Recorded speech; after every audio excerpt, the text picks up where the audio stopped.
All still getting there. I can see 1, 2. The G trying to put it around as well. She's putting down back. Think about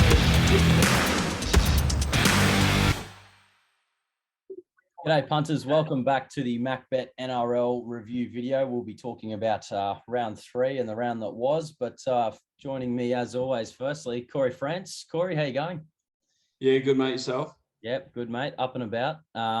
You've had a good round, posted a profit, 5.8 units, 22.7% for the week. The overall service is flying, 41 units up, 30% pot. You'd be pretty smiley, mate. Yeah, no, it was a good week. We started a bit poorly there. A few results didn't go our way, but finished strong. Some nice 3 to 4, even potentially even a $5 collect on the very last game there that went down. But yeah, sort of a good round and just sort of, I guess, tightening up things a little bit. Didn't go so big on quite a few plays in some of those games. Just sort of picking the real nitty gritty stuff out of it. So it's good. Absolutely, yeah, great to see. And we'll get into your key takeaways from the round after we've actually reviewed each game. We're going to just talk through the obviously the scores, the results, and what your thoughts were before you bet, and yeah, how each bet went. So we'll get stuck into that. Okay, taking a look at the first match of the round, it was the Titans and the Tigers at Cbus Stadium. Titans emerged victorious, winning 8-6 over the Tigers. Touted as probably one of the worst games of the year so far. I was pretty happy. I ended up going to see Batman, and I was pretty happy I missed out on a dead rubber. Yeah, speaking of rubber, you got your dose of Catwoman there. So, yeah, definitely a game of shit attack, and I guess not what, like, I guess in situations like this, you normally expect it down to be good defense, but it definitely wasn't anything like that. Both teams struggled.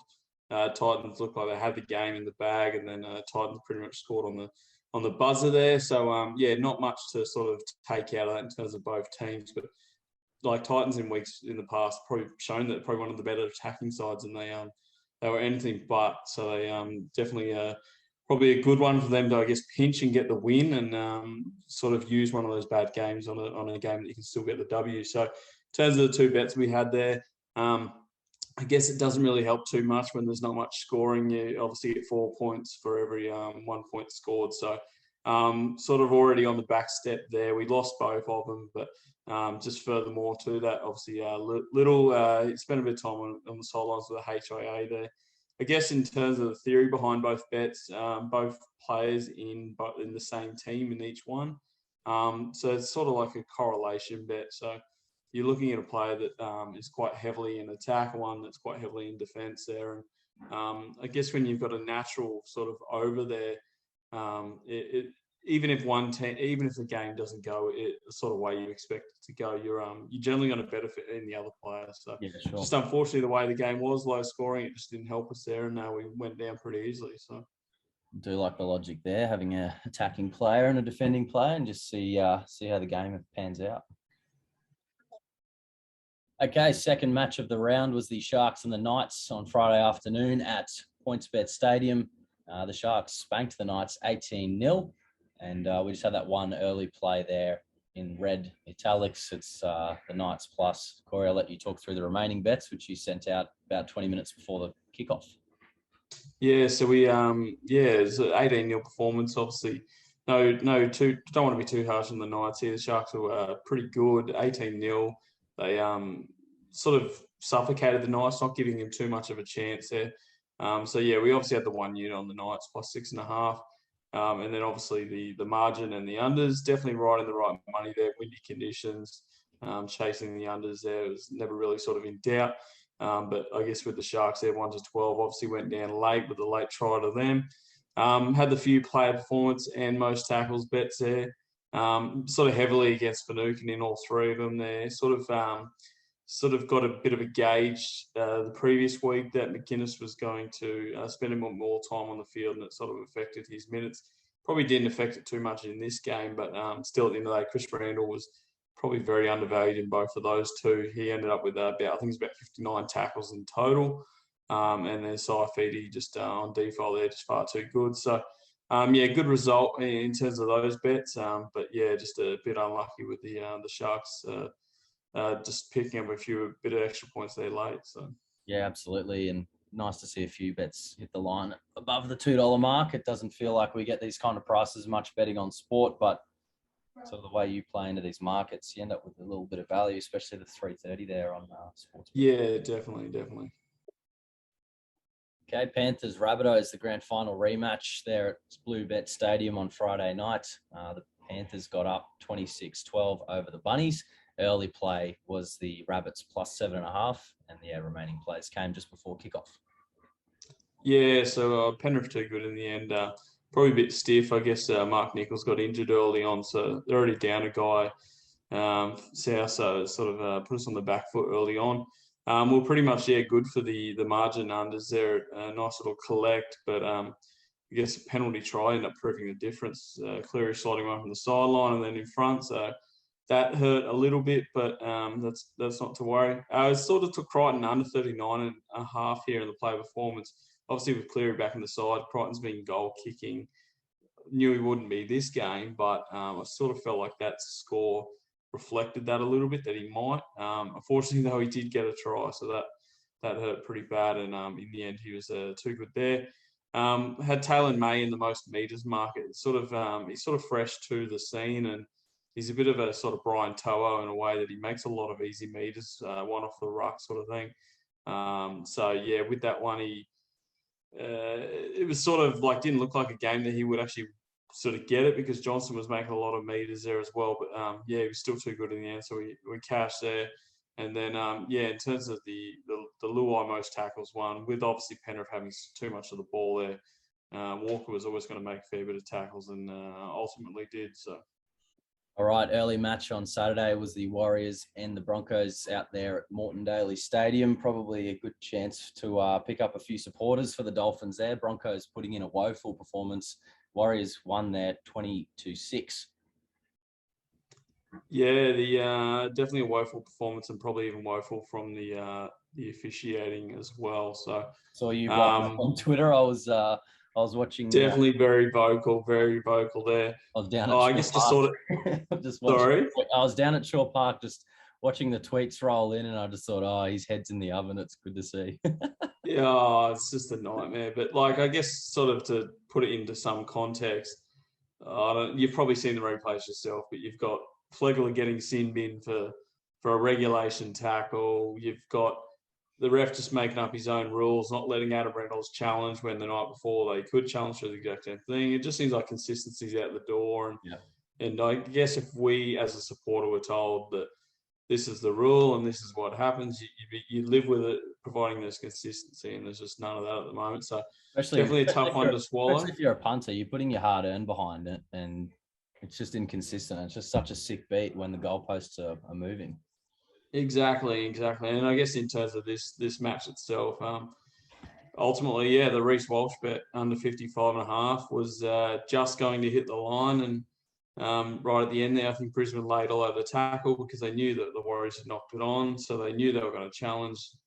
Knocks it on, so they get penalised, sent to the bin. Reynolds goes to challenge, not allowed to challenge.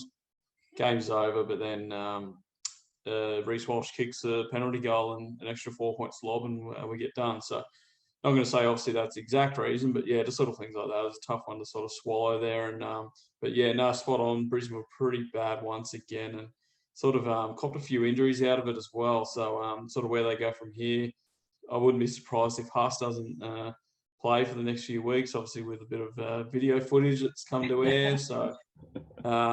Yeah, no, it's going to be a tough few weeks, I'd say, for the Broncos. So yeah, I don't know when these NRL players or any elite sort of sports stars are just going to learn just to put the phone away and don't send it in the group chat, because it's just always going to come up, isn't it? Yeah, I'm still keen to know who is it, a player that's taking the footage or someone else, who knows? But yeah, it's not good either way. So it's funny. It's just funny, really. Okay, Sea Eagles and Raiders at Glen Willow Stadium for Saturday afternoon footy. The Sea Eagles got up 25-6 over the Raiders, and we just had the two plays here in this game. Yeah, so Manly really starting to hit their straps, sort of proving their sort of classy best. They got the win last week, cracked the duck, and then yeah, looked pretty convincing here. Unfortunately, they have lost Turbo for I think it's about 4 to 5 weeks. Probably could be more if they're undervaluing it. But they're still a strong side, and I wouldn't be surprised if they still get a few wins.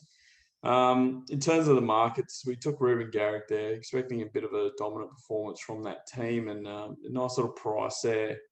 Taking the conversions, likely to score, and he did so early on. So, despite I think Turbo having about 59 points or something in this match, I think it was Ruben had about 60 something. So, got the cash there, and then sort of a bit of a. I just couldn't work out this price and why it was so big at 340 there on Hudson Young. He's probably the better defender in the side for the Raiders. Expected to obviously defend a lot, so likely probably going to get the most tackles the whole match. Tom Starling sort of doesn't play, only plays about 55, and then obviously come off the bench as well. So 340, nice little price, and pretty easy cash in the end. I think got about 39 tackles. So Whitehead's not much of a defender, and Olukwatu as well. Yeah, he sort of hangs around in the line and runs the edges. So no, there's a nice little 340 play there and 2 units on. So. Absolutely, yeah, 2 units. Good to see a decent sized bet. When you see a price and you sort of scratch your head a bit, does it? Obviously, there's a level of doubt goes into your mind, but how confident are you sort of taking these sort of things on? How much trust do you have in your model? Yeah, well, sort of early on, we were getting a lot of complete mismatch prices. So there was a few 3-unit bets then. And even at that time, I could have easily gone a lot harder. But yeah, I guess early days, you sort of want to tread a little bit carefully. And then obviously now we're sort of, things are getting a little bit tighter. So you sort of, you want to go a little bit harder, and especially when you're getting a nice price. But I guess you've got to weigh up the range, and each player sort of has a range. So although someone I might price them at $1.50 and they come up 340. What sort of scope do they have to sort of peak on that and go more? And likewise with the players they're coming up against. So yeah, a few little factors go into it, but For sure. yeah, definitely I guess unlike I guess John would see in the races in terms of wants to see a bit of support from the market and things late, stuff like that. I guess with this, it's just about being confident in what sort of potential these players can get to. So nice.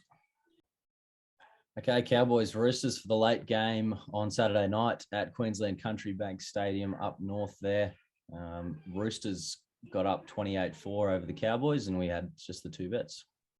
Yeah, Roosters too strong, sort of roller coaster season with them so far. So I know they've lost some games they should have won and won some games where they probably should have, dominated some games that should have been a lot tighter. And Cowboys been pretty good the last couple of weeks, so it's probably a good win for the Roosters to get up. Yeah, just a couple of bets there, and again we had a 2-unit play, which was good enough to hit the line. Walker didn't really have a good night converting tries, but Bradley scored a try, and I think he scored about 72 alone. So pretty easy cash there, and a bit another one of those sort of cohesion bets where I guess if Roosters were to be on the back foot and defending a lot, Radley's going to make a lot of tackles as well, so he's going to score well there. In terms of obviously that falls into that second bet there. Obviously, Roosters did spend a fair bit of time with the ball. So, although Radley still, I think, what he had about 37 tackles, so that's a pretty fair amount for a side that spent a lot of time with the ball. Robson now up with 46, so we're a bit harsh there, but yeah, still a good win for the day. Okay, Sunday afternoon was the Storm up against the Dogs at Amy Park. Storm way too strong, winning 44-zip. 2 bets here. Yeah, the obviously 44-0, but funnily enough, Canterbury actually had more ball for the whole game than Melbourne did, just couldn't convert. So just shows you the class of this Melbourne side and what they can do. Probably major one straight off the bat there, Matt Burton. He's undervalued in this sort of market, but I guess sort of considering the fact that Bulldogs wouldn't score much at all, obviously not scoring at all, so no conversion attempts there. Yeah, pretty much out the door with Coates having a pretty big game there. We had Kenny in the other bet there. Nice little price at 320. Sort of a bet I wouldn't normally take in a dominant side for an edge forward, but given that he does run some nice lines off the back of Munster, and that he was likely to potentially score a try in a high-scoring game, and he did so. So yeah, nice little collect there. I think he scored about 52 for the game, and although Waddell and Vaughan obviously did defend a fair bit, they couldn't match those sort of numbers. So yeah, another nice sort of collect there, and yeah, on to the last game. Absolutely. Nice egg, seeing one of the big boppers score a try. Okay, last match of round 4 was the Eels up against the Dragons at Combank Stadium. Very high scoring affair here. Eels winning 48-14. We had the 5 bets here, and I think we had a little issue with Reid Mahoney. They suspended the market just a bit after you sent out the sheet.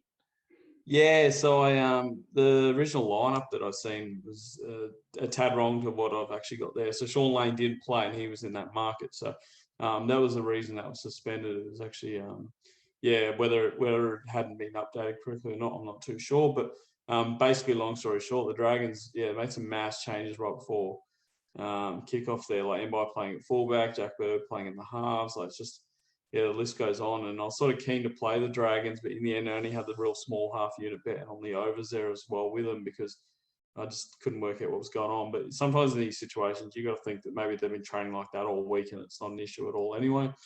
But yeah, in terms of the Dragons, I guess they put up a bit of a fight early on, but sort of went to sleep late there, and the Eels walked all over them. And obviously, we were pretty keen on the overs there, and although it was a bit of a slow start, it was comfortable in the end. Had Gutho under 48.5. Couldn't believe this was as high as what it was.